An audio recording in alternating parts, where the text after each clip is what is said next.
in a few minutes, that if you have something to speak on a topic that is not on the agenda, that you'll have 3 minutes. And I'll announce that in a few minutes. This is a remote access, so bear with us. Technical issues can arise. I'm going to do a call to order. Amanda, would you take the roll call? Director Sani? Present. Director Curcio? Here. Director Sabo? Here. Director Miller? Here. Chair Leffler? Here, thank you. Will you please join me with the Pledge of Allegiance? The flag is to my back.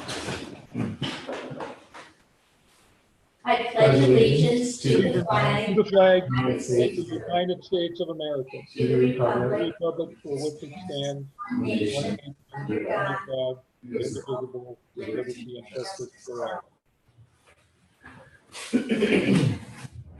I can see the American plane flag. I like that. I like that view. Yeah, we did too.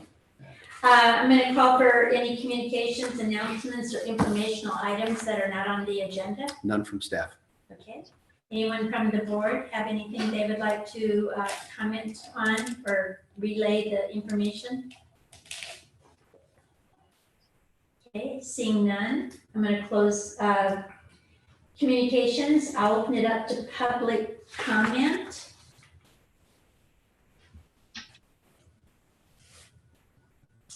I see one person, Marlena Brown. Good morning. Can you hear me? Yes, thank you. If we had $1 for every time you had to hear that, right? Yeah. Good morning, board. My name is Marlena Brown. I'm with Naval Support Activity Monterey. I just wanted to let you know that we've had a change of command and we have a new commanding officer. Captain Paul Dale, call sign PUD, relieved Captain Rich Wiley on September 1st. And I look forward to letting you meet him at some point in the near future. Thank you.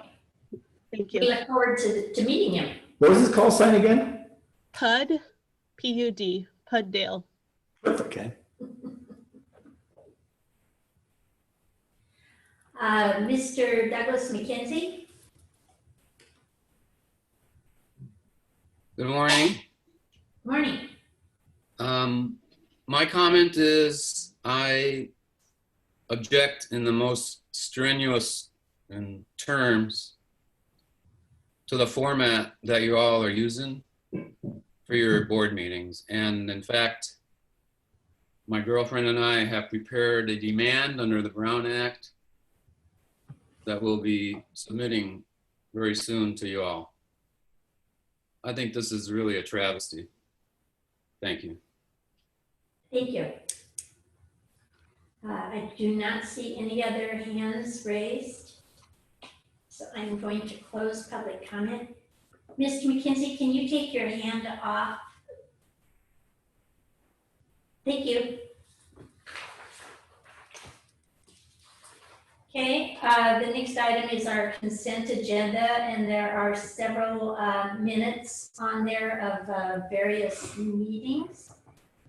And I'm just gonna pull I'm gonna pull one. I'm gonna pull the, sorry, I have to find my notes. I'm gonna pull the minutes of our meeting of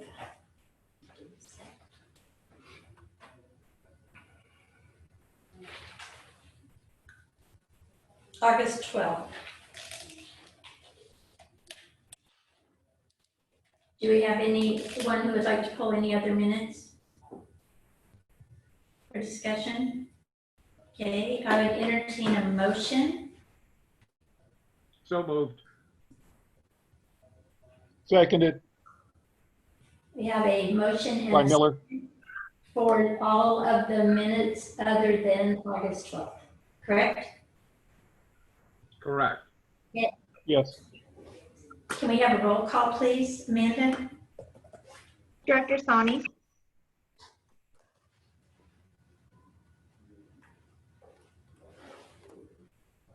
Yes. Director Curcio, Yes. Director Sabo, Yes. Director Miller, Yes. Chair Leffel. Yes, thank you. On the August 12th minutes, I just noticed that there's a misspelling of a name, and I want to correct that so it's proper in our records. And it's on page 5 of 17 under public comment, and I believe that the man's name is Grassfield with a B, not G with a, not Grassfield with a G. So if you could correct that, Amanda, that would be great. He is in Bravo. B is in Bravo. Okay? And with that, I would entertain a motion for those minutes. So moved. Second. Seconded. Hey, you're all awake, I like it. If we could ask for a roll call, please. Director Sani, Yes. Director Curcio, Yes. Director Sabo, Yes. Director Miller, Yes. Chair Leffel. Yes, thank you. Okay. Regular agenda item, number 1 on our agenda is a resolution number 1785, a resolution authorizing the service agreement between the Monterey Peninsula Airport District and Telemetrics Integrated Systems. And if we get a staff report. I'll start with that.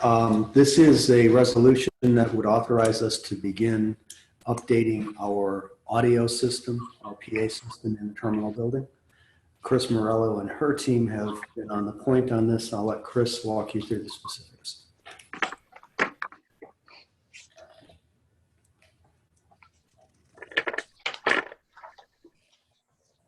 Chris, we can't hear you.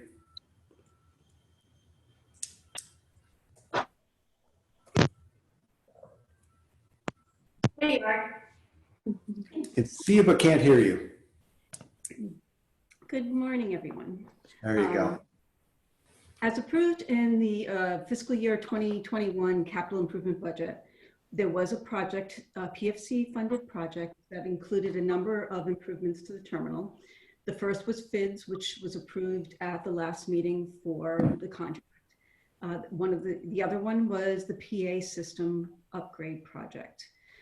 The system currently is an analog system. It's antiquated, it's very hard to use. We can only have one message in the terminal at a time. The microphones break all the time. And this is the system that the airlines would use for announcements, as well as our TSA announcements, as well as any emergency announcements we might want to make. So it has been identified to move to an IP-based network public address system that will give us the opportunity to zone better. So we can have zones for just the hold room. We can have zones for terminal wide. We actually would like to add a zone for the observation deck, zones for outside. It'll also give us the ability to have messages. So, and the ability to quickly change a message if the need arises and there was something that we needed to get to the passengers or anyone in the terminal building. We have looked at 2 different companies, and this company, 2 local companies, and Telemetrics was the local company that could provide us the system that would give us the flexibility. As you can see from the staff report, it's about $15,000 in the configuration and mitigation and training, and about $105,000 in hardware, which includes new speakers, additional speakers in specific locations, and new microphones for all of the ticket counters and the gate counters. With that, we would recommend and ask that you consider Resolution 1785 awarding,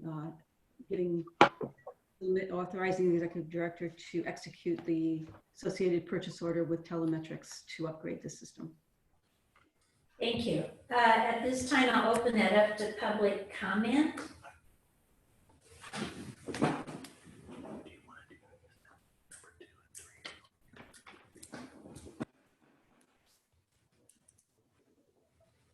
I'm not seeing any. So I'm going to open it back up to the board for discussion and comment. And Director Sani, may I start with you, please? I'm in support of this. I think it's a good thing to always be able to communicate with those in the terminal. And I know that it was in our plan overall. I don't think I really have any questions overall. Thank you. Thank you. Director Sabo? Yeah, I support this project. And the recommendation would be that, sorry about that, recommendation would be that there be a fair amount of testing of the audio prior to going through with all the new microphones and the new speakers. That left a little bit to be desired the last time we did this, but I'm sure it's going to be a good one. I did have a question. I think, Chris, you said that this was part of the capital budget approval. This and the thing we did last month. What was the total amount of that capital approval that we did in the 2021 budget? 1 second, let me grab my budget book.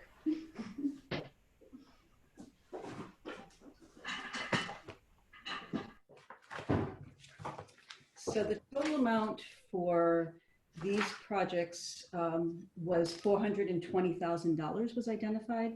So last month the FIDS was 100 plus, and then so this is well below. So far, these are well below what we had anticipated.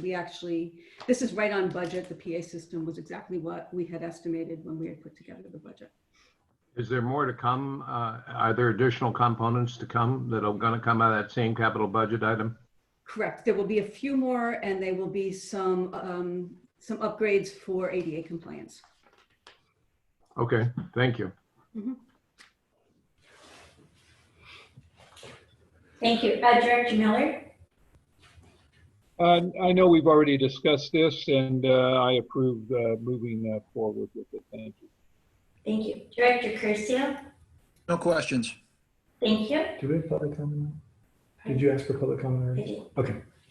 I just had one question, Chris. What is the training that comes along with this so that all of the people who are using it understand, particularly if there are zones, so that they make sure they're announcing where they should? Proper zone. Yeah. Yes, there'll be training for terminal staff, so people that work for the airlines will all get trained, but then there'll be training for district staff as well on how to use the system, how to do new messages, how to download an app, because we actually can do an app on our devices as well too, which is so different from what we have right now. It's very convoluted currently. We have to actually go into the IT room, connect a computer to the system, and record a message. So this will give us real easy capabilities of recording messages. So there'll be extensive training with that. And then it's a local company, they'll be available for additional training as necessary. That was going to be my next question. If we had a change in personnel, would they come back and do some upgrade training? Yes. Okay, good. I would call for a motion. And just for so the record is clear that we're recording here, there were no hands raised to make public comment on this item. And I did say that. Yep, I know. I want to make it clear because I'm Okay, thank you. Okay, I move that we approve the plan as proposed. thank you. Second. If we could have a roll call, please, Amanda? Director Sani? Yes. Director Curcio? Yes. Director Sabo? Yes. Director Miller? Yes. Chair Leffel? Yes, thank you. Okay, our next item is a consideration of the modification to the regular meeting schedule. That would be our legal counsel. We'll take the lead on that. sure. Happy to do that. So there was a comment that was made about the scheduling of the meetings on the second Wednesday and how it conflicts with some members in other meetings that they wish to have. They're typically on the second Wednesday. We're currently in September. You've got October, November, and December that's on calendar already, but there is the ability, this board has the ability to set its own schedule. Typically, you do that a year in advance. You typically will come in a year in advance, for example, in January, and approve all of the regularly scheduled meetings. Any other meeting would then be a special meeting. You can continue a regular meeting, but I'm getting into the weeds a little bit. So if it would be more convenient to have the board meetings on the third Wednesday instead of the second Wednesday, this is you schedule the meetings as a board. We can certainly do that. If you want to do that beginning January going forward, we can do that. If you want to do that now with the next meeting in October, we can do that. It's up to you. But when I heard that several board members said, well, gee, I've got conflicting meetings, and I thought, well, let's put it on the agenda, have a discussion about it, and see, would it be more convenient to have the meetings at a different time or a different week? There is nothing in the governance manual that says they have to be Wednesdays, although it is a convenient day, as I understand it, for most of the board members and members of the public. So at this point, Madam Chair, we thought, well, when I heard those comments, I'd put it on the agenda and for discussion by the board. Do you want to change the meetings, or do you want to keep them the same? Or do you want to push this off into January and have a discussion then? Up to you. Okay. So I just wanted to say for the record, this was raised more because of the way 3-day weekends fall at the beginning of the month. That's very true. And that it's very difficult for finance to Yeah. get everything closed out at the end of the month, and for us to have finance committee meetings and then have a board meeting. That was really what pushed it. Yeah. I think actually third week is more of a conflict with things. I've got another standing meeting. So Yeah. it's whatever works, but we have talked about this, and I know that a couple of us are always a little concerned if we change the meeting off of what is the regular scheduled date. So it's open for discussion, and I'll open it up to the public first. any members of the public wish to comment? If so, please raise your hand.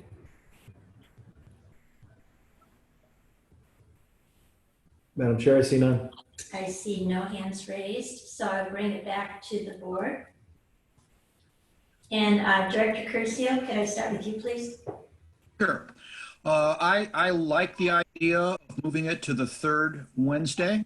For several reasons, but not the least of which, there are other meetings just prior to our board meeting of that second week, and I think would be in good stead to move it to the third Wednesday. Either way is fine with me, but I do like the idea of making the change. All right. Director Miller? No objections. Director Sabo?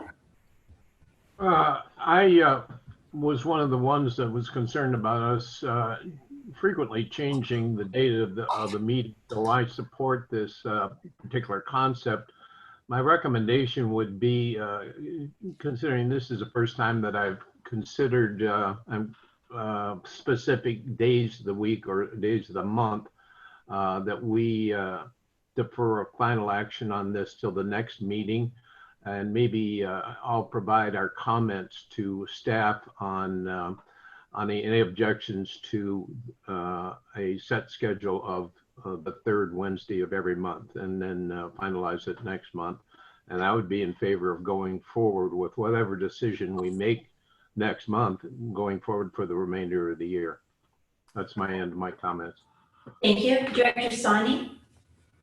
I'm open to it either way. What was interesting is I just looked at the calendar, and it appears the first 2 months of next year, 2021, January 18th is MLK, Martin Luther King Day, and that Monday before the meeting on 2/15 is President's Day. So I understood this to be too, that we were trying to give staff time for long weekends and things, but I do understand too that the financial part is there. So I just noticed that those 2 dates also fall on a long Monday. But I'm in favor either way. Okay, thank you. As to that, I think that would give finance plenty of time to get wrapped up and to have the finance committee meeting before the 3-day weekend Yeah. in those 2 months. And it's not just finance. We don't typically get reports from the airlines until about the 10th or the 11th of every month. We often run up against that as well. So there are a number of reports that we get that, if we have an early meeting, are truant to that meeting. So this would give us a little breathing room. So we would actually then, our data would be more current. Correct. By moving to the 3rd Correct. week of the month. And I think that's important in making decisions and reviewing things, that we're not looking at something that's 45 or 50 days old. Correct. So, okay, so Bill, do I see your hand up? Yes, I just wanted to add another thought here is that the Transportation Agency, which I sit on, publishes a schedule at the beginning of every year. They figure it out so that whatever meeting days that they would propose don't conflict with the holidays. So it's kind of a staggered thing through the year. The important part is that the schedule is published considering holidays and all that before the board adopts that schedule. And I suggest that we do that staff kind of wade through all the Wednesdays and see if there are any potential conflicts with holidays or any other items. And then let us decide at the next meeting if that works for us. All right. I would actually propose that we work with Mr. Lapierre and do a couple of scenarios and send them out and get an overall thumbs up or thumbs down from the board members. And then we'll go with the majority and we'll make the decision at the next board meeting. But that way you'll get a chance to look at a couple of different opportunities of how it might work and in the reasoning, and we'll bring it back for the next meeting. So thank you all. To be continued. The last item on regular agenda is a request for the Monterey Peninsula Airport District to record board meetings. And Mr. Lapierre or Mr. Huber? This item is out of a request from the general public asking that you record your board meetings and make those available to the general public via our website or some other vehicle. Scott can give you some of the details since he was the recipient of that request, and as we all were in the last Zoom meeting. Sure. Happy to do it. So traditionally, the airport board, in a pre-COVID world, if I could say that, typically would record the meetings, by analog audio. The recording would be utilized to prepare the minutes. And then once the minutes are prepared and approved, then the recordings would, we would keep the recordings pursuant to the document retention policy, which is a very short period of time. Because once you've got the minutes, you don't need the recording anymore, which is, again, I'll use this, it's technology of yesteryear. Analog recording is not utilized very much anymore at all. When of course the pandemic hit and the governor issued an executive order to authorize public agencies to meet electronically via Zoom, there is a record feature. We traditionally have not been utilizing the record feature because we were just preparing the minutes the old-fashioned way. It was contemporaneous with the meeting. Beginning in the meeting of a couple of months ago, we started to record the meetings. And we did receive a request from a member of the public to record the meetings, put them on the website, or give access to them, or prepare a link somehow We have come up with I believe staff has come up with a plan whereby they would be uploaded to YouTube and a link to YouTube would be placed on the website. So it wouldn't take very much work staff time, or labor to get this stuff onto the website. The question is, what happens when what will it look like when we go away from Zoom once the pandemic is over and we go back to regular meetings? We don't have, video camera equipment here. Likely, I don't know if the legislature will consider amending the Brown Act to make Zoom meetings available for everyone. Certainly, we may need to, install some video equipment, but for the interim, at least, the question is, would the board like to direct staff to record the meetings, put them on a website? We can certainly do that. I think it's important to note that right now, you are not required to do this. We meet all the conditions and all the terms of the Brown Act in what we do today. So this would be external to the requirements. It would be not that it would be a bad thing, just know that you're not required to do this. It would be the choice of the board. Yeah. Let me add on to that. The Brown Act does not require that we record them and the video and put it on the website. Certainly, I think best practices, would consider that to be a good goal to do. There also is the ability for members of the public to record and to broadcast as they want.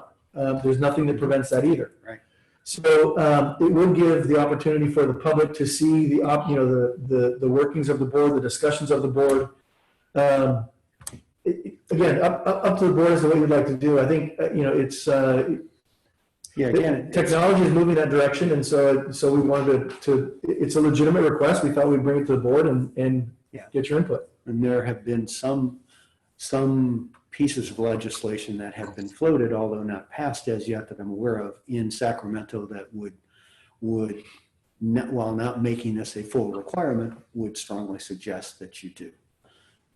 I see no reason not to do this, but it is over and above the normal requirement, and that makes it a choice of the board whether you would choose as a board to broadcast your meetings or make them available after the meeting via video.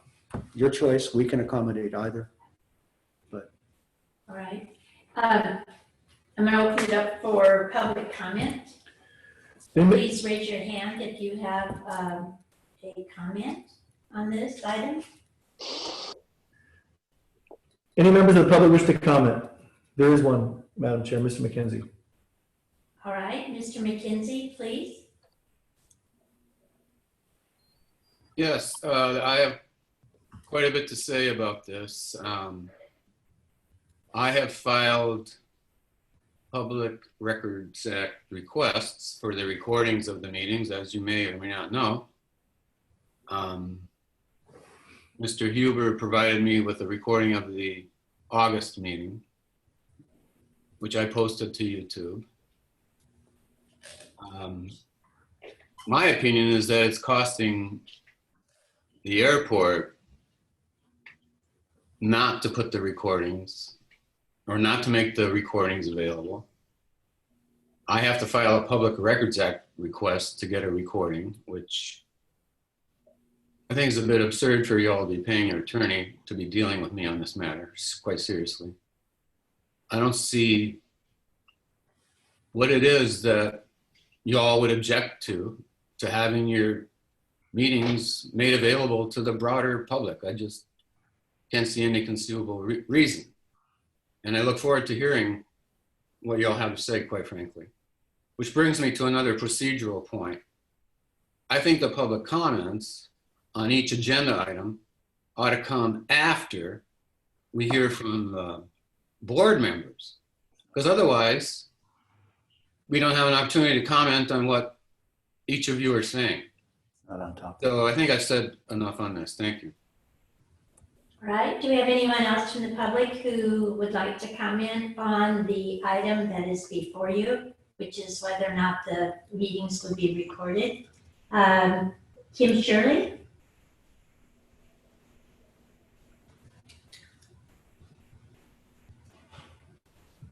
Hi, Chair Leffel, can you hear me? Yes, I can. Thank you. Great. Hi. Thank you. Thank you, board. Thanks for addressing this. I'd just like you to recognize the fact that not everyone can make this time during a weekday. I teach from home. I'm teaching online, and so it's really easy for me to make these board meetings, but it's not that way for everyone. And so if you could be more transparent in getting these online so that it would just be part of your outreach to the community. And I think creating connections with your surrounding communities would be really important. So I would encourage you to make this move. Thank you. Mr. Ken Rutherford. Hi, yes, thank you for allowing me to speak also. And I just want to thank you for being responsive to the comments that were made at the last board meeting regarding this issue. I think it's really important, again, and echo what Kim Shirley just said, and also Mr. McKenzie, about making these available to the public and the transparency. Many of us are interested in what happens at these meetings. We just may not have time based on our work schedules during the week. And I know that there's a possibility of changing that schedule. I would even ask you to consider making your schedule for these meetings later in the evening so that people are there. But this would be a way around that. This would allow people to go back after the meeting and see what's occurred and be able to express their opinion in a letter to you guys later. Again, just want to, ask you not to look at the bare minimum of what's required. I know that it's been stated that you're in compliance with the Brown Act, but just ask yourself what's important to the public and you as a board on getting the information out to the public so we can all be part of this progress. Thanks again. Thank you. Do we have anyone else from the public who would like to address this topic?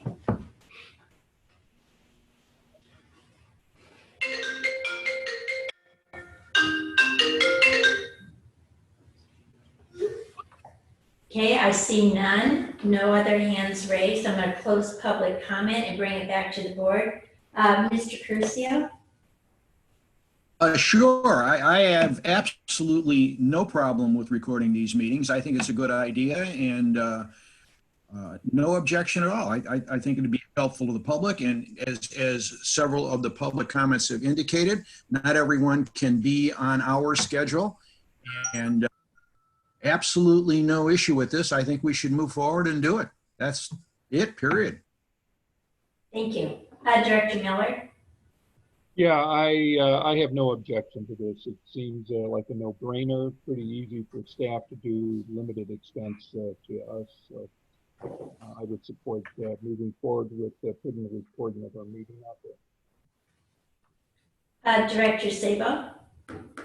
Yeah, I support the concept here, and I'm in favor of as much transparency as is feasible. And I want to make clear to the public that there was no reluctance to do this.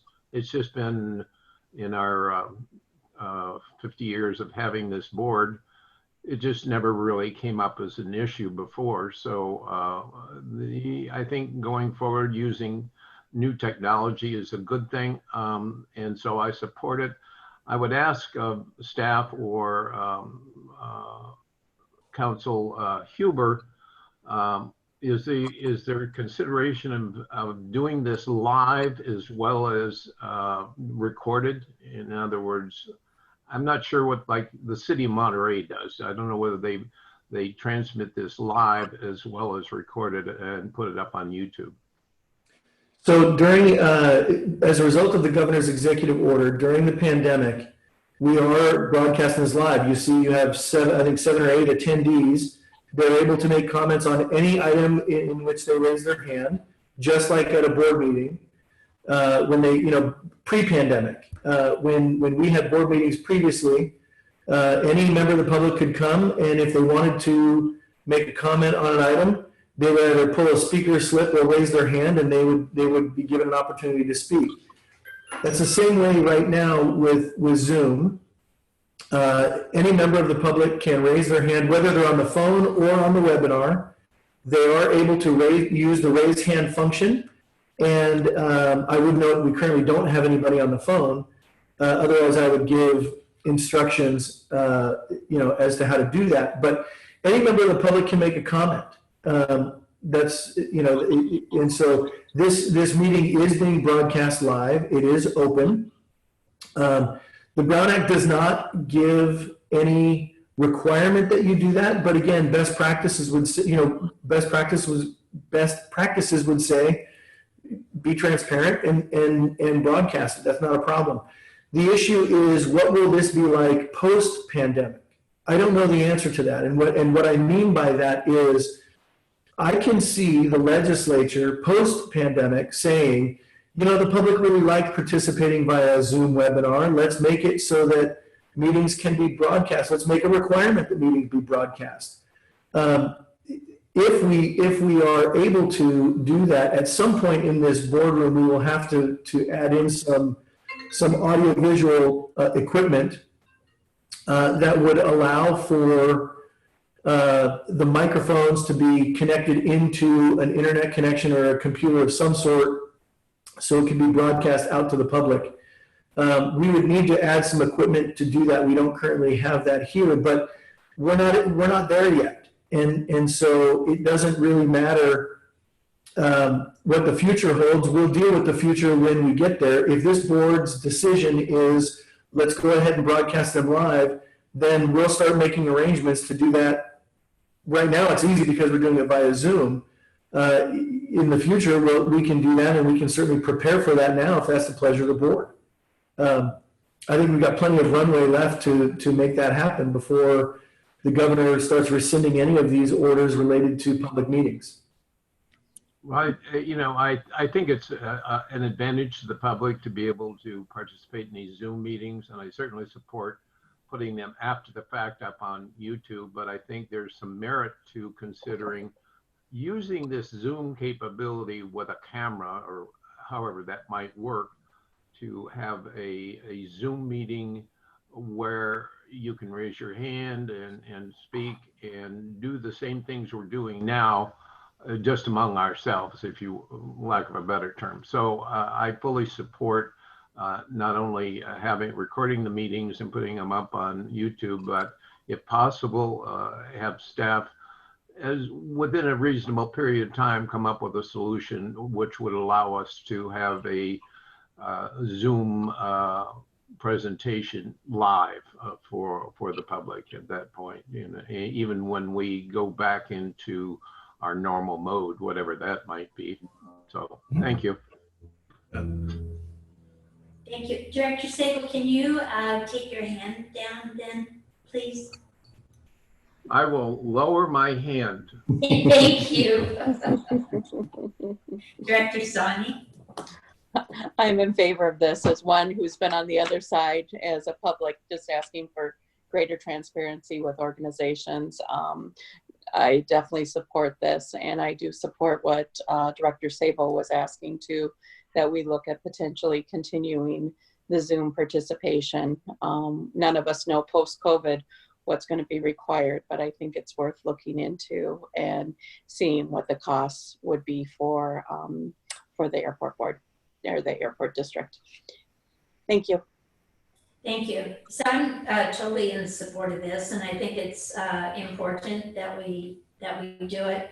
This is an item of discussion today, so it will come back to the full board for a vote for next month, but there's no reason why it can't be. So we will. This is consent agenda. So with your direction today, at the next meeting, there will be an agenda item, I suspect, on consent to change our policy to add in what we have received today. So we'll put that on. It'll be on the October meeting, and again, if you're okay, we'll put it on consent. Perfect. And then also at that time, if just in the next couple of months, if you can explore with, I know that most of the cities use Access Monterey Peninsula to do recording, and just, it's something that we can get an idea for as Zoom meetings hopefully come to an end. Do they or and we don't can they? see people in person. Sure. Is that the TV station? Yeah. Okay. That we could actually see what the cost would be to Yeah, record. I know that we did talk about when we build a new terminal, that we would be able to wire and have all of the technology available for this. but it's not anything in this aging building. Yeah. It really depends on what the cost is and how we would go forward. There are some grants available. There are some, so it's called PEG, Public Educational and Governmental Grant Funds. Nassau campus. Yeah. So we'll explore that. You know, despite the fact that Zoom right now is the only way we communicate, that does not mean that once we get back to some level of normalcy, we could not continue this. That's a technological issue here, which would then supplant the need to go to Access Monterey or anything. We just make this available. So we'll look at all of the options and have something available for you. Probably, I'm going to bet by the end of the year, we'll have some suggestions on how we do that. We're not going to be out of the Zoom environment for some time yet. Unfortunately. Yeah. Okay, thank you all.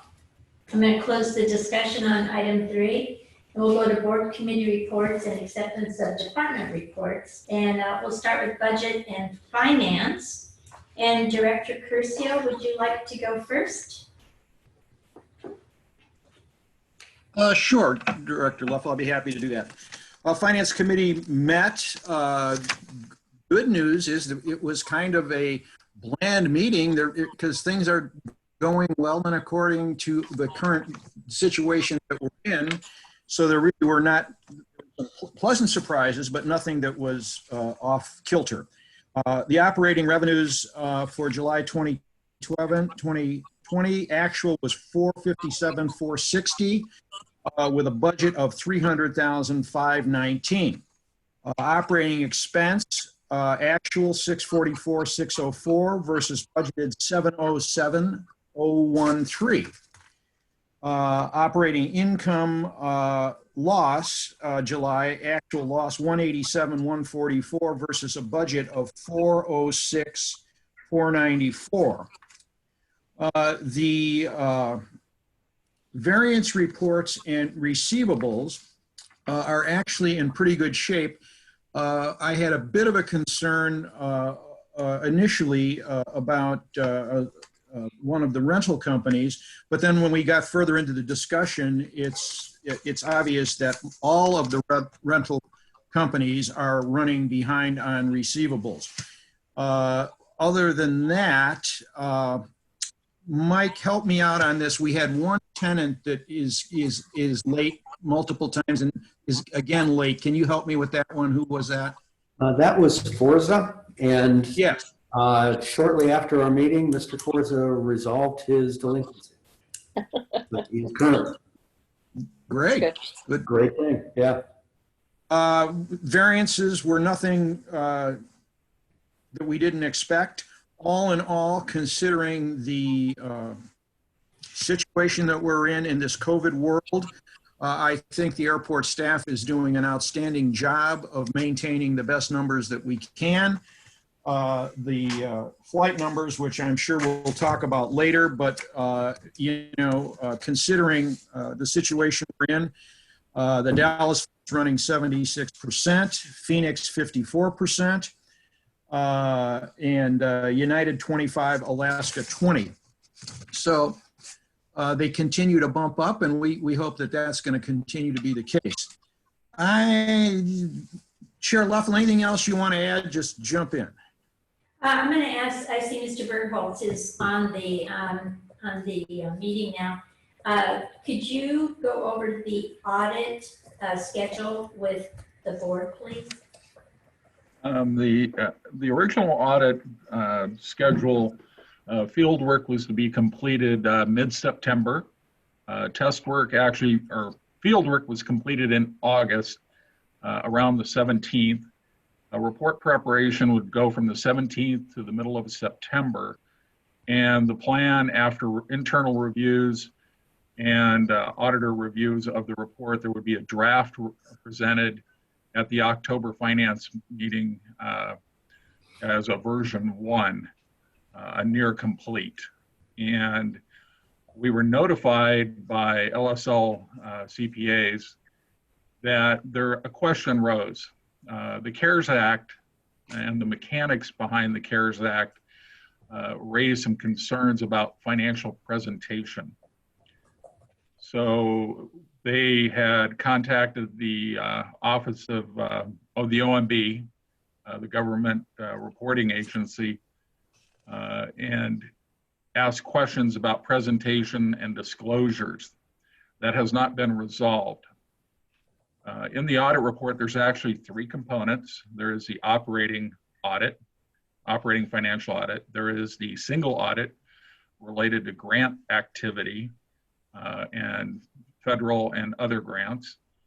And there is also the PFC component, or the verification that PFCs are collected and expended correctly, and that we're reporting and tracking them correctly.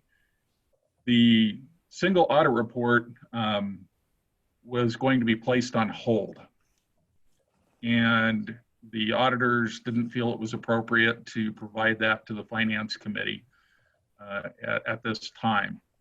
So what the Finance Committee decided is that we would delay presentation of the financial statements from the October Finance meeting to a later date to be determined. And we're waiting for resolution of the OMB and AICPA reporting issues. So that's where we stand today. The CARES Act is throwing a whole new wrinkle into this. I just want to say that I'm eternally grateful that the staff cracked the code on the CARES Act and how to get it submitted, and they're doing it right on time, and the government is paying within just a few days each time of submittal. So I think for us that has because our staff learned about it, they adapted to it very well, and we have been able to really keep our cash flow very, very healthy. And actually, as of the reporting that we actually have been able to put more money into reserve based on some reimbursements that we've received. So, and I know our tenants are still very grateful that we were sharing our CARES Act money with them in order to keep them employed and open, and to keep their people employed. So I think it's really important. I'll open it up to the public for comment.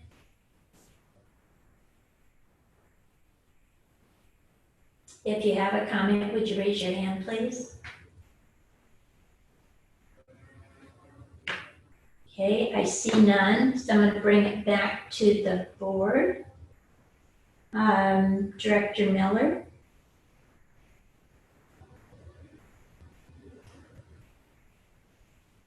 You're muted, Carl.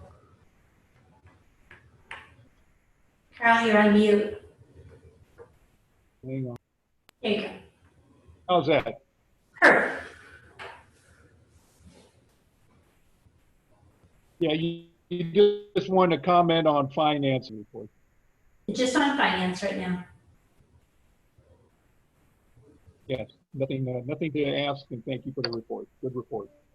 Okay, Director Sabo. Yeah, thank you. I'm not sure whether to raise this question with the Finance Committee or when we get to departmental reports, but I'll raise it now and you can kind of shift me, Madam Chairman.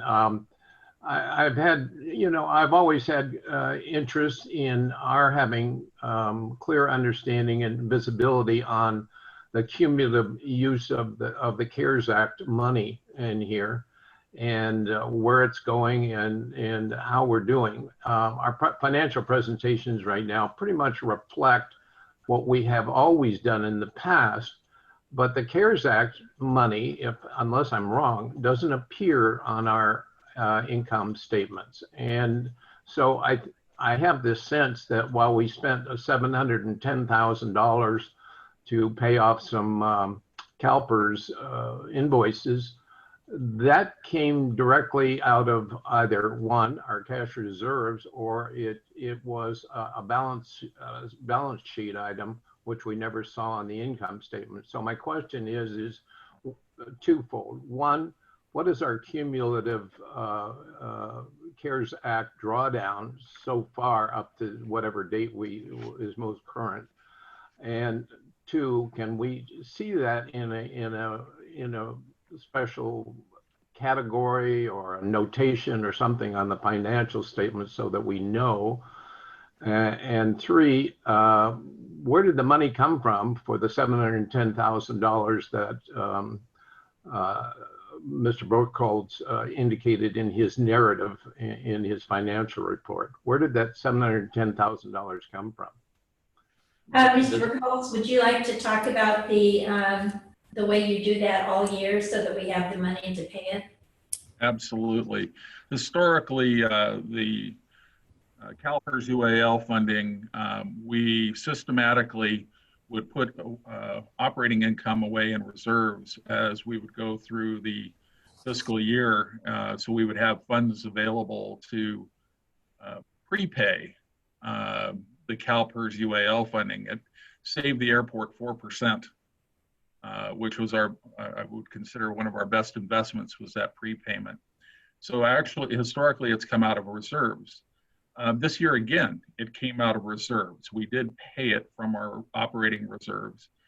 And we did in the following month. It was paid in July.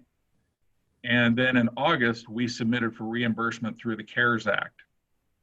And it was granted. We were reimbursed approximately $710,000 through the CARES Act. And again, we put that back into operating reserves.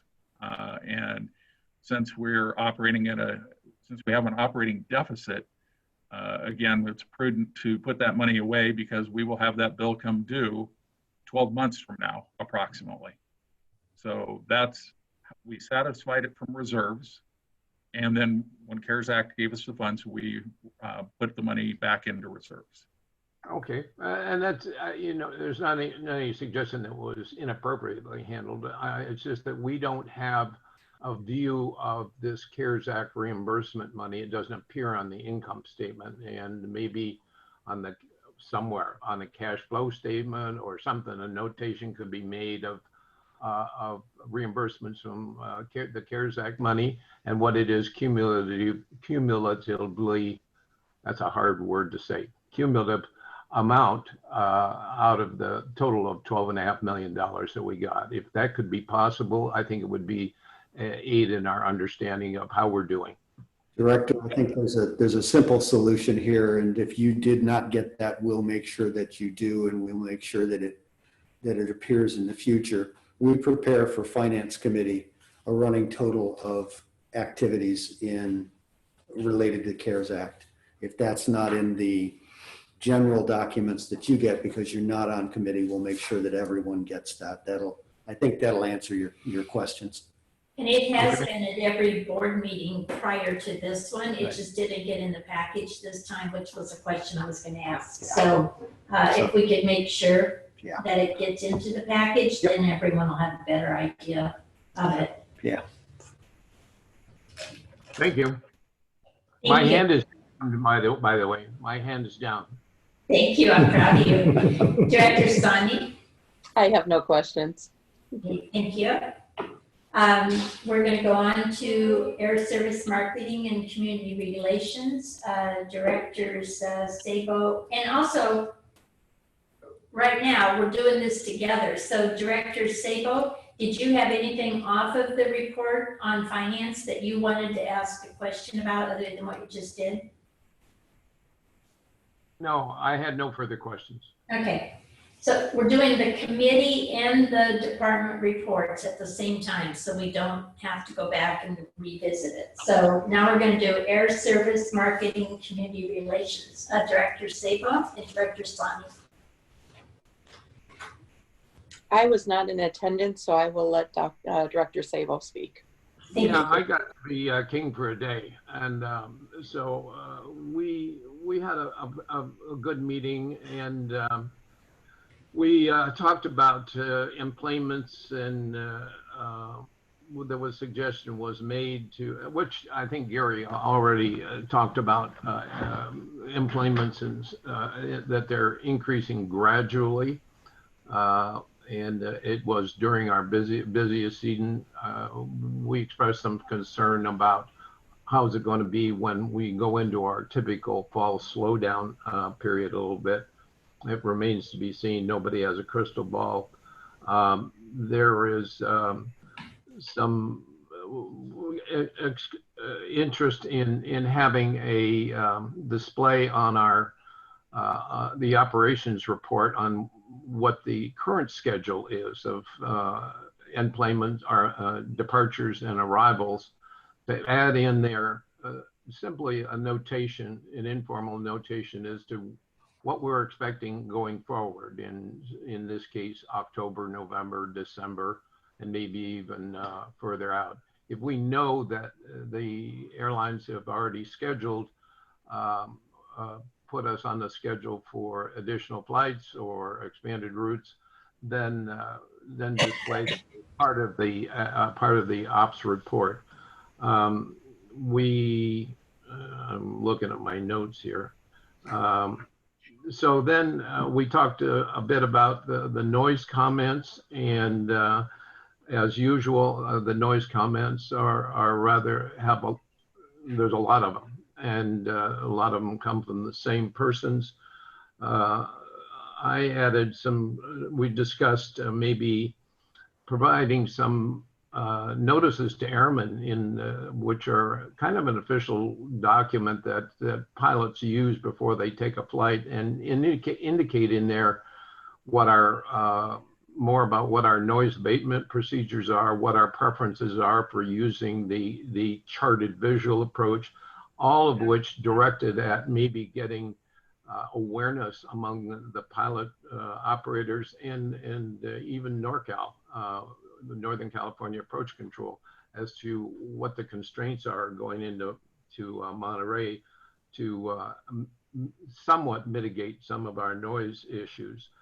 And there were several suggestions, and I'm going to be suggesting providing some stuff to Mike and Ops regarding things that might be done to make pilots more aware. There was also a suggestion maybe that we publish a handout that can go to the other airports, particularly those airports that provide flight training down here. They send their airplanes down here because we have some interesting approaches. They do their flight training. They do multiple approaches and landings. It kind of violates our own noise procedures for repetitive cycles through the pattern, and they may just not be aware. And so sending them to the flight schools and the airport management at Reed Hillview up in San Jose, and Watsonville Airport, and Hollister Airport may make them more aware and maybe encourage a little more adherence to this, because I noticed there's several reports that indicate that it wasn't our airplane, it wasn't anybody based at Monterey that was making repetitive approaches. It was somebody from somewhere else. They just may not be aware. So maybe we'll work on a pamphlet to send out. There was some discussion about marketing going forward here. We are going to face our greatest challenges for the district here in the airport come this fall, which is starting to go into our slower period. And what is the plan for retaining our local clientele? And maybe we need to preach to the choir a little bit more to keep them from abandoning ship and going to San Jose. Make a better effort. So maybe a marketing plan for the gradual recovery may be appropriate. Mike indicated that he didn't think it was appropriate to do marketing with the airlines or out of the Monterey area, and we certainly all agreed to that. But I think there needs to be a little concentration on talking with our local jurisdictions and also doing as much publicity and maybe even some advertising for using the Monterey Airport during this virus situation. So that's one of the things we talked about. The concessions are doing well, considering they're gradually increasing. Again, Mike indicated that the rental cars are doing okay, and maybe even surprisingly enough, advancing faster than he thought. So, they're certainly benefiting from our rent abatement program. And so, let's see, and we talked a little bit about starting to do more outreach to other jurisdictions and some other places like CSUMB and stuff like that. Mike was very clear that it's not the old days where they have a travel department, but still there may be some merit of making some of the senior management aware that we're here and encouraging via memo to use the Monterey Airport. We need to do what we can to preserve our local employments to other destinations during our slow period. So that's, Mike, please add in anything that I missed. No, I think you covered it quite well, Director. That's ostensibly what we talked about. I think the only thing that you didn't mention was it's now in the reservation system, our second flight to Dallas, which begins on November 5th. It's a first out in the morning. It's a 6 a.m. departure. We still retain the midday turn, which we currently enjoy. So we've got a very good schedule for the Dallas operation beginning in November. We cover the day parts very, very well. I think that's the only thing you missed, Director, was that one. Okay, and that kind of speaks to adding that to Ken's operations report, if at all possible, informally, not an absolute, but this is what we know. So thank you, I'm done. Thank you. I'm going to open it up to the public for comment. If you have a comment, could you please raise your hand?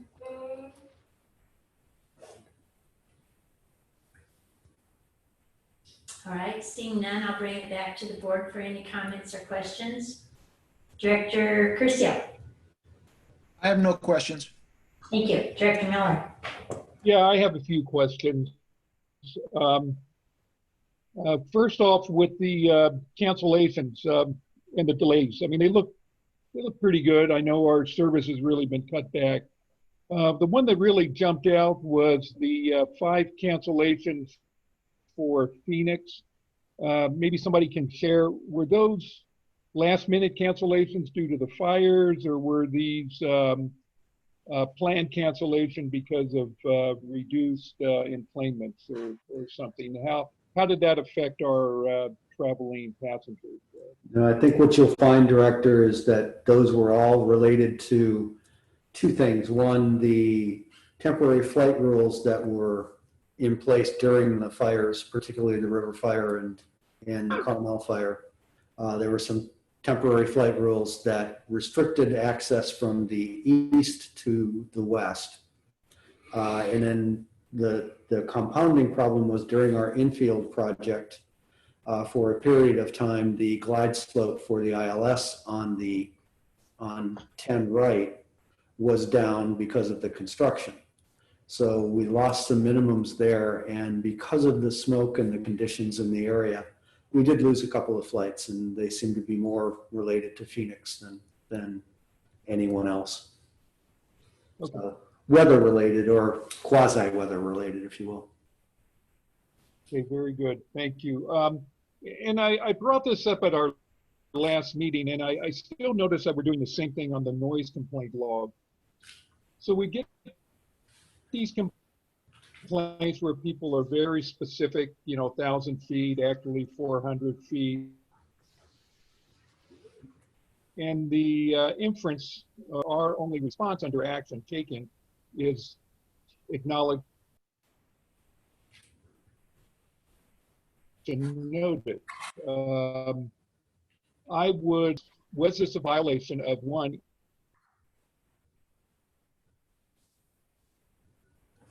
Carl, you're speaking too close to the microphone. as I understand, almost all these complaints. Okay, is that any better? Yes. Yeah. Better? Okay, sorry. I just like to move in close. So I'll start over. Basically, we're getting complaints, specific complaints about elevations. My understanding, but we discussed this last time, is this is occurring when planes are landing. There is no violation of the law. I as a director would like to know, one, is what's being reported a violation of federal law? Does it violate our voluntary rules here at the airport, or is it legal? If we can just include that under notes. Otherwise, I think someone is making an accusation that something is happening wrong, and we're just acknowledging that it may be wrong if we're not correcting the record. We I can can speak to that if you would like, Madam Chairman. I think Mr. Lapierre just said something. That's okay. We can adjust that, Director. Typically what happens is when we receive the noise complaints, we will go back into the logs, FlightAware and the systems that we use to validate what's being said and to determine whether or not there was a problem. We don't note that on the report, and we can certainly do that. Thank you. I think that'd be helpful. And also it serves as a permanent record when somebody reviews these at a later date. And lastly, great news on Dallas. By flying out of here at 6:30 in the morning, you could go anywhere in the world and do that especially in this country in one day. So that is a great departure time for us to an airport with a lot of connecting service. So that's really good news. How long is that going to continue, Mr. Lapierre, do we know? I did not do that research. I think originally when pre-COVID, when they told us we were going to get the second flight, it was going to be November through February.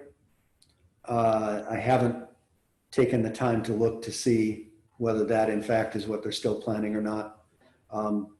Getting visibility or communication with airline planning staff right now is a thing of art.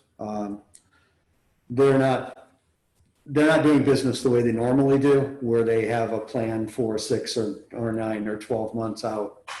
They're almost planning every month based on where revenues are available. So they're quite busy just keeping their head above water. So I'm assuming that their silence is not reflective of our market. It's more reflective of their workload. But to answer your question specifically, I don't know how long that will stay. Originally, it was supposed to stay until February. Great news. I hope the service is utilized and yeah, we're running roughly 80% load factors to Dallas right now on our current flight. So if it performs as well as the first flight, we'll be ecstatic. And also note that the numbers that you're looking at, the employment numbers you're looking at, do not reflect the United Denver service, which started August 3rd, I believe. Yeah, it was the 3rd. Yeah, so August 3rd forward, you'll see the Denver numbers as well. And Denver's doing quite well. So seems as though our market is responding to the new service that's been added, and in particular to the markets that are a little bit more distant from us. San Francisco, Los Angeles are doing okay. San Diego's struggling a bit. Denver, Dallas seem to be doing quite well. Las Vegas seems to be doing well. Director Sabo, I see your hand up. Did you want to answer Director Miller on the noise issue?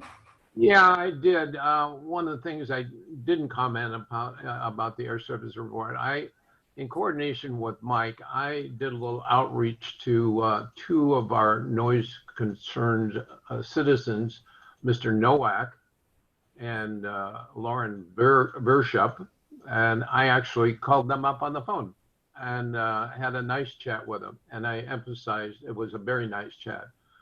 Mr. Nowak is the person that identifies the rather specific altitudes of airplanes that come over his home. He lives on the top of a 400-foot hill. And I wanted to, one, assure him that there was nothing illegal, because I tracked the approaches and all that. There's nothing illegal. And he wasn't even suggesting that there was anything illegal going on, or that they were violating FAA rules or anything like that.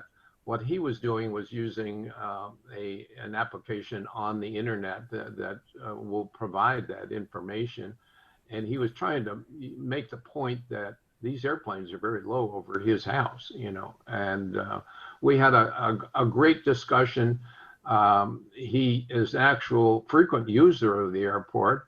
And he keeps wondering, as many people do, what can be done to cause there to be a use of other alternative approaches. He understood clearly that during weather days, airplanes are going to come in over his house. He wasn't real clear, as was Lauren Vership, why they had to come in on a clear day over their house, and instead of using the charted visual approach and Highway 68 and all that sort of thing. Anyhow, there was good discussions on the whole thing. He wasn't suggesting that anything untoward was going on with the approaches to the airport, and both of them were very reasonable, and they just wanted to make sure we knew. So thank you. Thank you. Let's see, where was I in this? Director Sani. I have no comments or questions. Okay. Thanks. Thank you.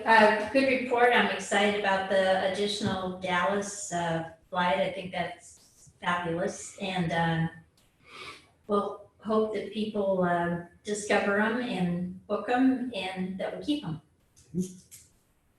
Airport development and leases, Director Miller. I don't believe we had a meeting. We did, actually. We had a special meeting to talk about, let's see, second one was minimum standards. Oh. Yeah, that was on. Director Miller. We did talk at the end of last month. We did have a meeting on minimum standards. We, both Chair Leffel and myself. Carl, I can't hear you. Well, can you hear me now? No, you're not modeled, but it's like muffled. you're muffled. Well, is this any better? And your speaker has failed you. Can you speak up? I apologize for my speaker, wherever it may be on this computer. Basically, we had. Hey Carl, I'm going to text you a phone number for it'll be a one-touch phone number that will log you into the meeting by phone. Is that okay?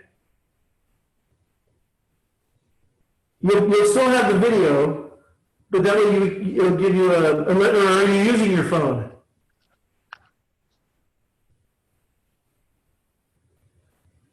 No, I'm not using my phone. So, Carl, can you hear us? I can hear you. Okay, he's gonna give you a phone number, you know, so. I heard. Yeah, Carl, it sounds like your microphone switched to a different microphone.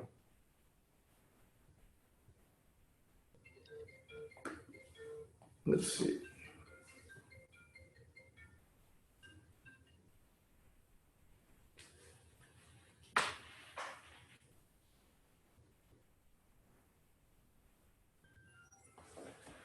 Where is the meeting here? The agenda.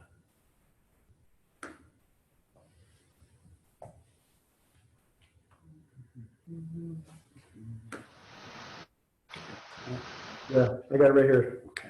Is this any better? Oh, yes, much. Okay, I had mine set to automatically adjust the volume. would cause. Much better. Okay. Well, basically, we had a meeting. We had a meeting to specifically talk about the minimum standards. We reviewed those. We made our recommendations, and Chair or Mike, I believe, we're on schedule to discuss that at the October meeting. Is that correct? That is correct. October or November? Yep. October. So prior to that, you're going to be getting copies of the minimum standards, and you'll have a chance to review those, and then we'll discuss and approve them at the next meeting. And the request was that staff have an extra 30 days so that they could set up meetings with the tenants. Have those meetings been set up, Mr. Lapierre? No, there was direction to do that. I'm not aware that they've been scheduled as yet.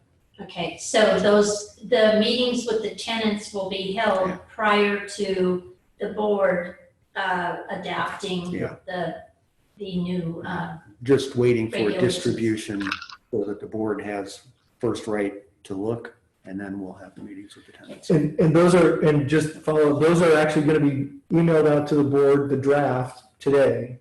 I've got them done. I've got the language finalized. I'm going to send them out today to the board members to take a look at them, and then we'll start working on the rollout with the members in the community, with tenants and that. Well, we've been waiting for this, and that's really good news. So I think the board's going to like what they see.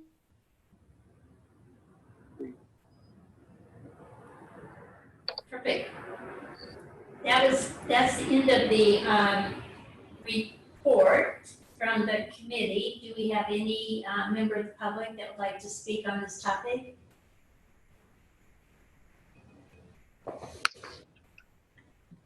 I see no hands raised. I'm going to bring it back to the board.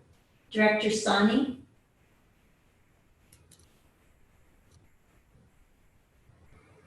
No questions. Director Sabo? No questions. Director Curcio? No questions. Okay, thank you. Local jurisdiction liaison, we did not have a report, meeting. So we have nothing to report. Local agency formation commission meets next week. So one item that was on our last agenda was the dissolution of FORA and of LAFCO's responsibility. And unfortunately, the staff and the attorney delivered all of the information at the last minute, and they made changes while they were making a presentation. So the item was pulled, and the commission decided that it would not review it or comment on it until it had in writing whatever the staff was changing. And so we will hopefully see that next week. I will tell you that it is now, I don't know, 10 days before the meeting, and we still don't have anything.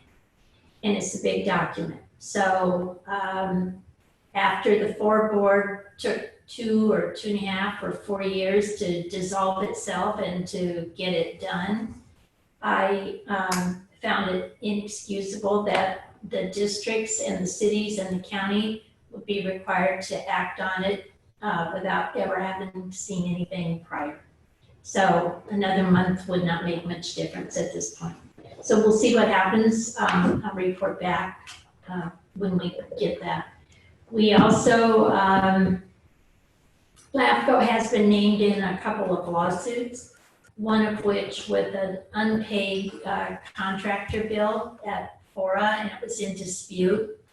And they have agreed to settle for a lesser amount if they could have their money now. So we directed the attorney to go back out and to negotiate with them. And the other one is the Native Plant Society, and it is a lawsuit against the city of Delray Oaks.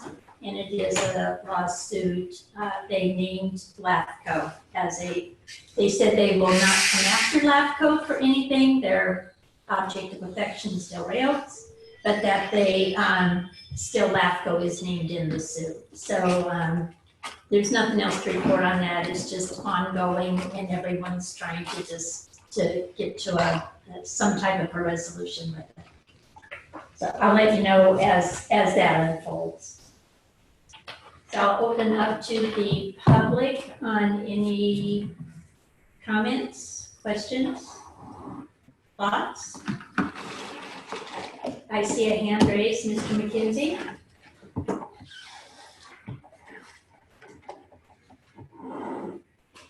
Mr. McKenzie? Yes, I'm here.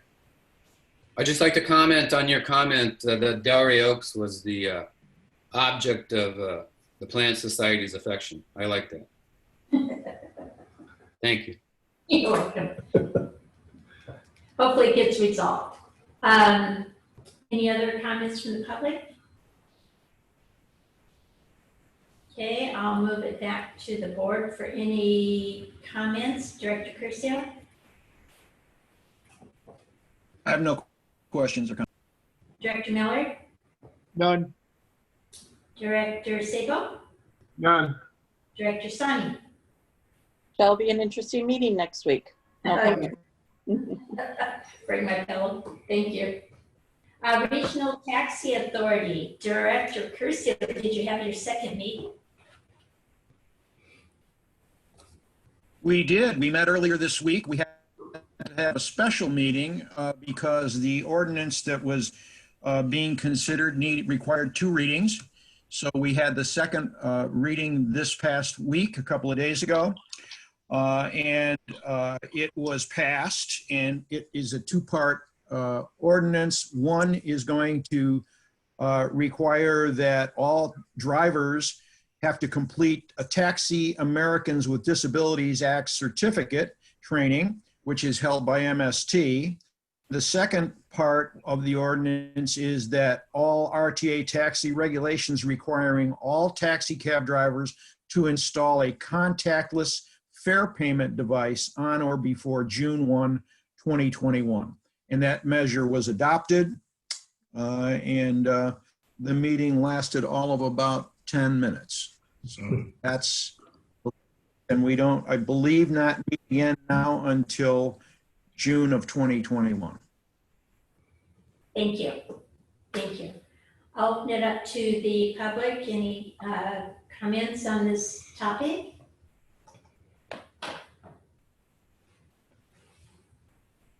I see no hands raised. I'm going to bring it back to the board.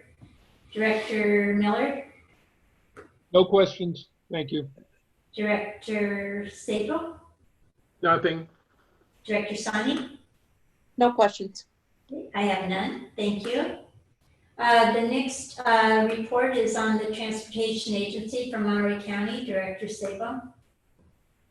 Yeah, they had a meeting. It was a very thin agenda.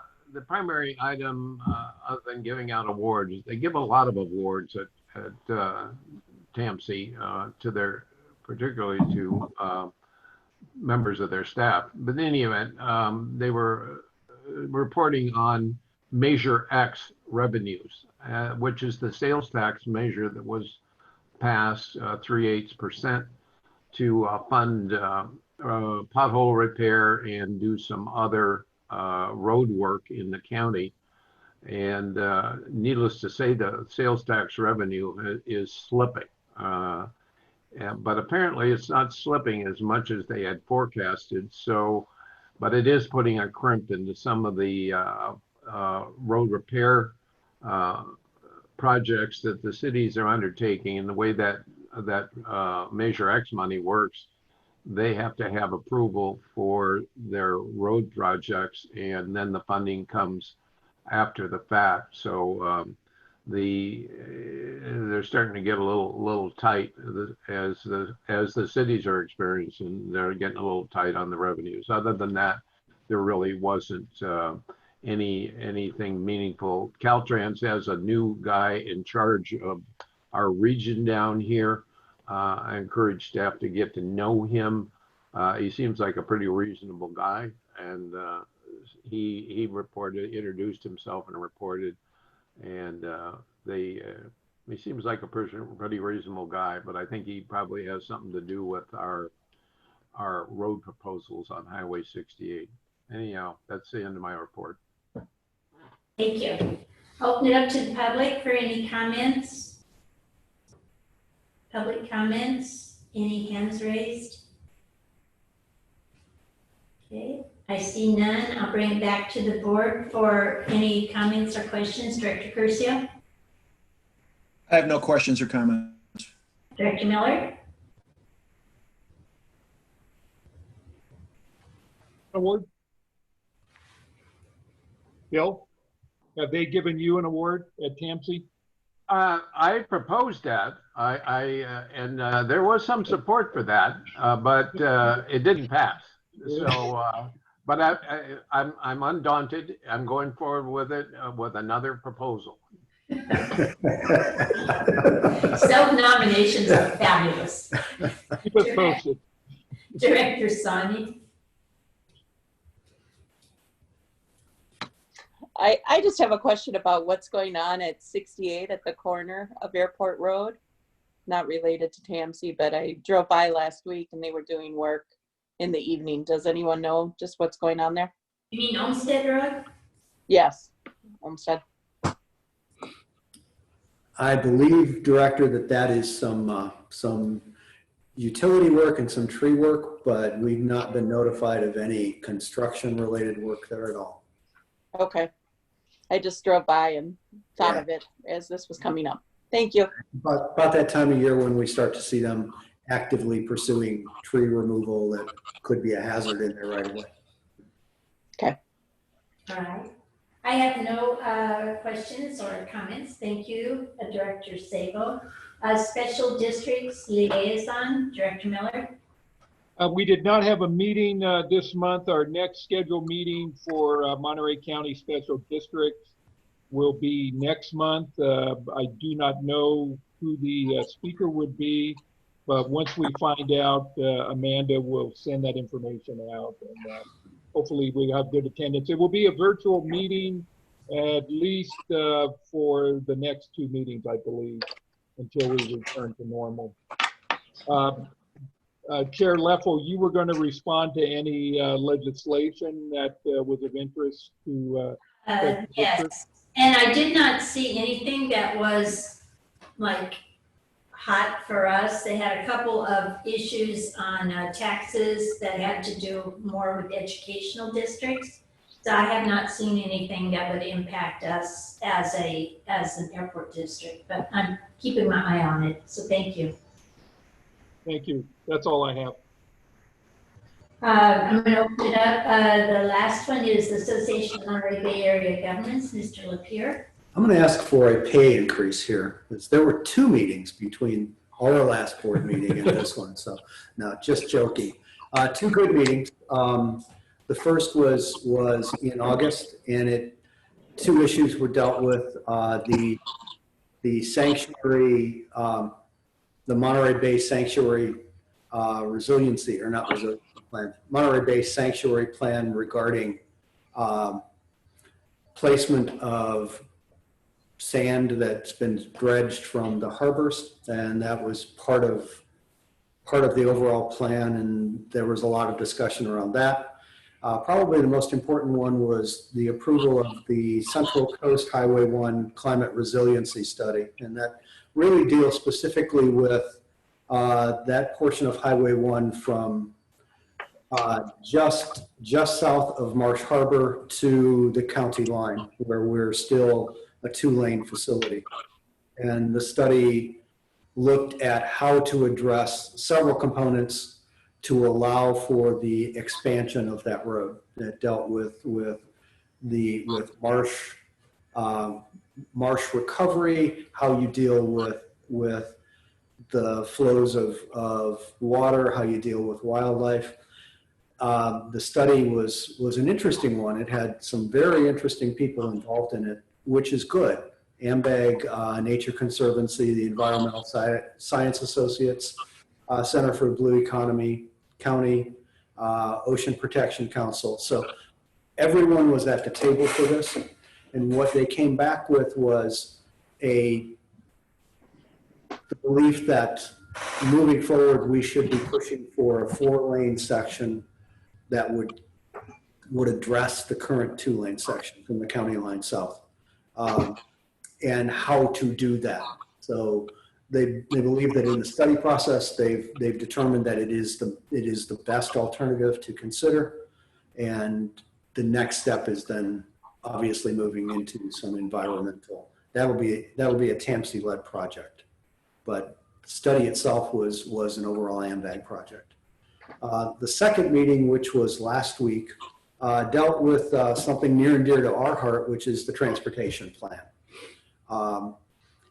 And I asked the question about how how AMBAG's transportation plan interfaced with airports, and received the comment that most of the interface was information provided to AMBAG solely by TAMC. I suggested that perhaps there should be an outreach to the airports that were involved, including this one, and they've agreed to do that. So we'll be meeting at some point here in the future at their leisure during the planning process to discuss what our plans are. It was made known to me that the plan itself deals mostly with ground transportation and not with air transportation, which is just fine. But I think it's important for us to have a voice there, and I think that's one of the reasons we're on that board. Good, thank you.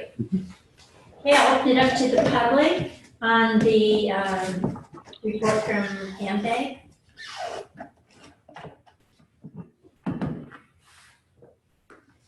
Okay, seeing no hands raised, I'm going to bring it back to the board.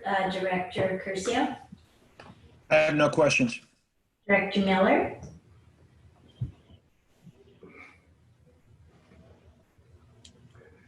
I was taking a vitamin. I'm sorry. No. You were supposed to start at the other end this time. Did you have a comment? Did not. Thank you. Sorry. Director Sabo.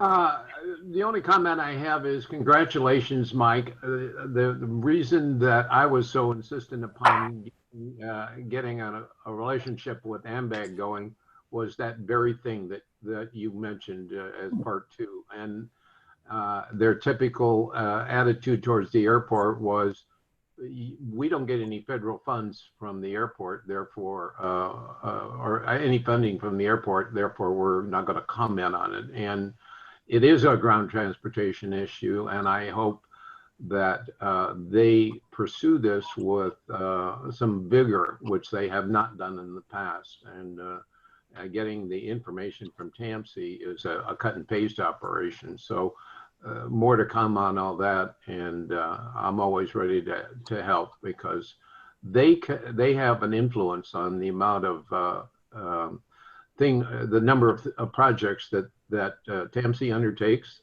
and they're used as a rationale. And when we get any airport in the county gets dismissed as, well, it's not important, then we're injured.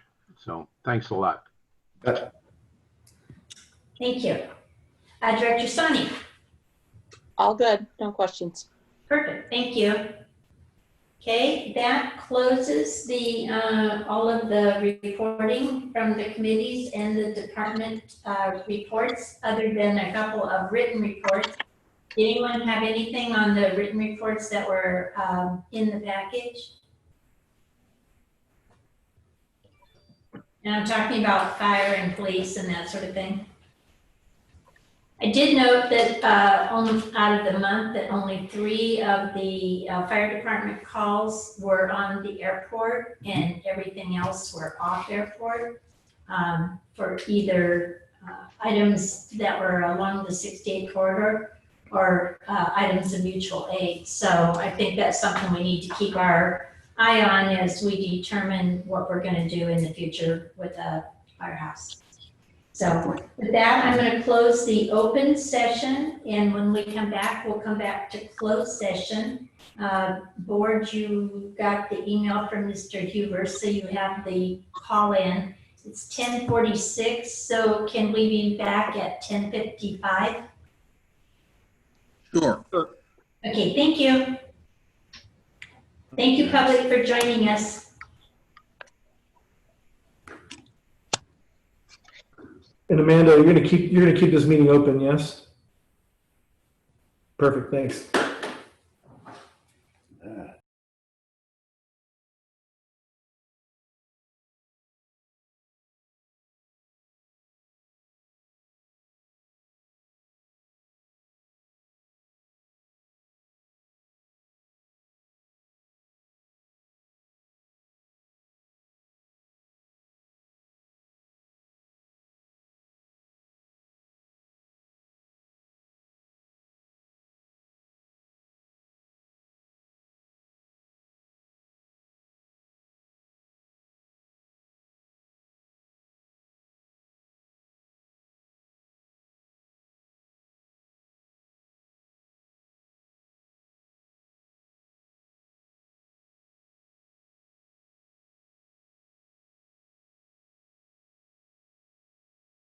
We are coming out of closed session. We have one item to report, that we had a consensus of the board to address the coastal commission in the morning or in the afternoon, whenever our time comes, in support of alternative water sources and reliable water sources. So with that, we had 4 in favor and we had 1 dissent. That would be board member Sabo.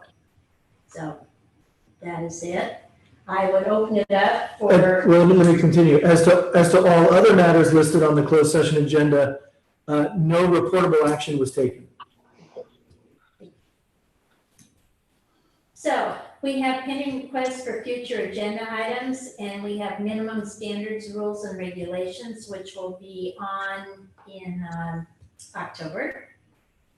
And we have a report from Mr. Lapierre on the current, the year-to-date tax expenditures, where we are, and his recommendation if we would go forward with abatements in any shape or form, or any type of relief for our tenants. So that will also be in October.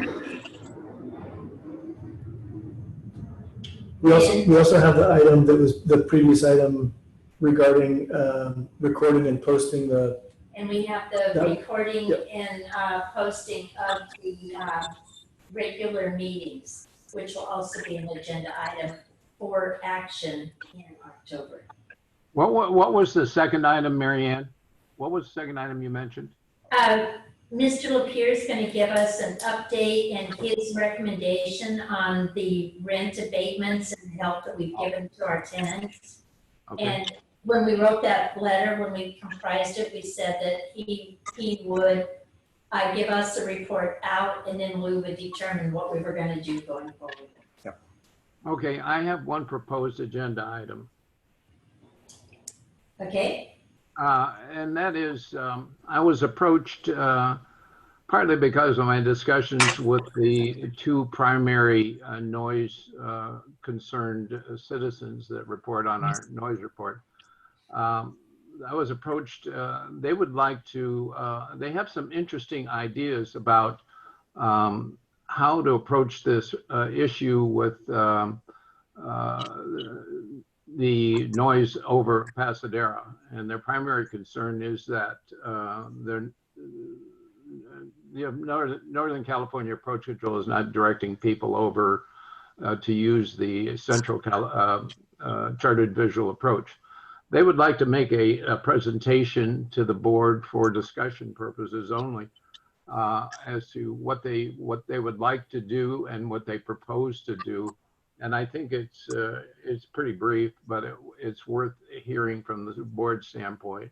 There is no decision to be made on the thing, but I would like to see them have an opportunity to speak to the board other than in their 3 minutes.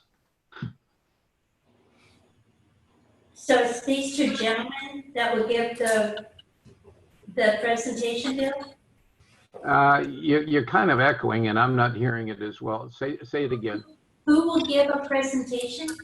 Probably the HOA board, they have a committee, an airport committee, is Chris Ottenweiler, and possibly also the Lauren Burship, who is a Pasadena resident. So, and they seem, in my opinion, they seem rather balanced, and they're not bringing lanterns and pitchforks and fire sticks. So I think it's a very reasonable approach, and I think they ought to be at least heard. Can I make it? Will you give their contact information to Mike Lapeer? Bill, will you give contact information to Mike so he can contact them and he can then set it up? Okay, I'll do that. Thank you. Carl, I'm sorry, I didn't mean to cut you off, but I did. Well, it's just that, you know, we did assign the noise to a committee. I think this is a matter of process. It should go before the committee, and if the committee thinks that should go forward, I think that would just be a better way of approaching it.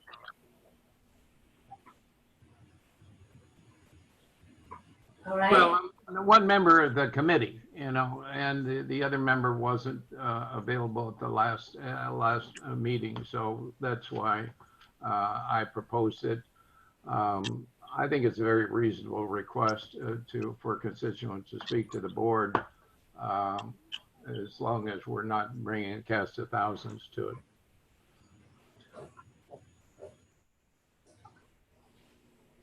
Lisa, you're the other half of the committee. That I am.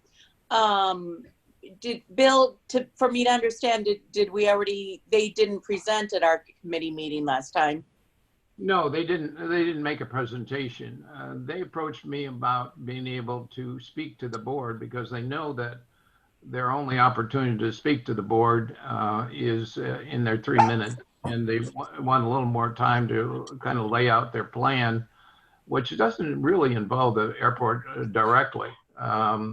And it may be they didn't know it wasn't that option wasn't available at the last committee meeting, and so I didn't see any reason not to hear them. Couldn't you schedule couldn't they appear before the committee, and then there would certainly be enough time to add them to the agenda, at least give staff an opportunity to prepare and have a position rather than, what's staff's opinion on this? They haven't heard, the staff hasn't heard the proposal yet. So I don't know what, you know, to the extent that we hear something from the public, is kind of our choice, not the staff's choice.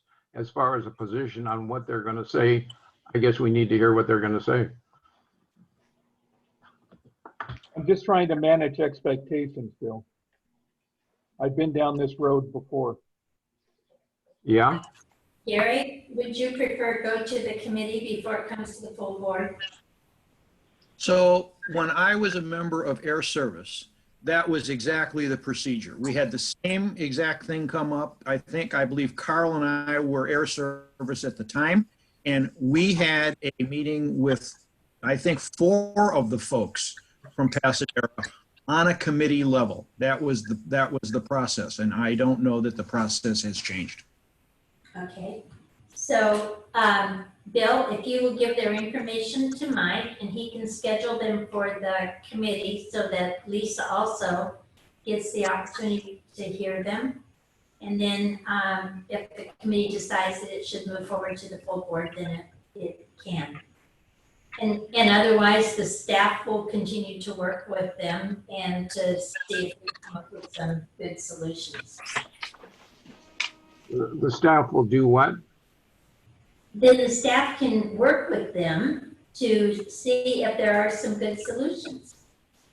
Well, I guess based upon the consensus of the board, we can have them appear for the committee. I don't see a role for the staff in other than scheduling their presentation before the committee and then the board if it's appropriate. So there's no staff work to do here, you know, so. Okay, so they'll be at the committee next month, hopefully, and then we'll move forward. Thank you. Does anyone else have anything they would I like would to like add? it included on future considerations for future agenda items. Yes, it is. I wrote it down. Do we have anything else that we need to be discussing, you all? Do not believe so. Okay, I would entertain a motion for Adjournment. adjournment. So moved. Seconded. Second. Okay, all in favor? Aye. Aye. Thank you. Looks like a beautiful day. Enjoy the afternoon, I everyone. know, I'm excited. Half the day's gone, people. Fair enough.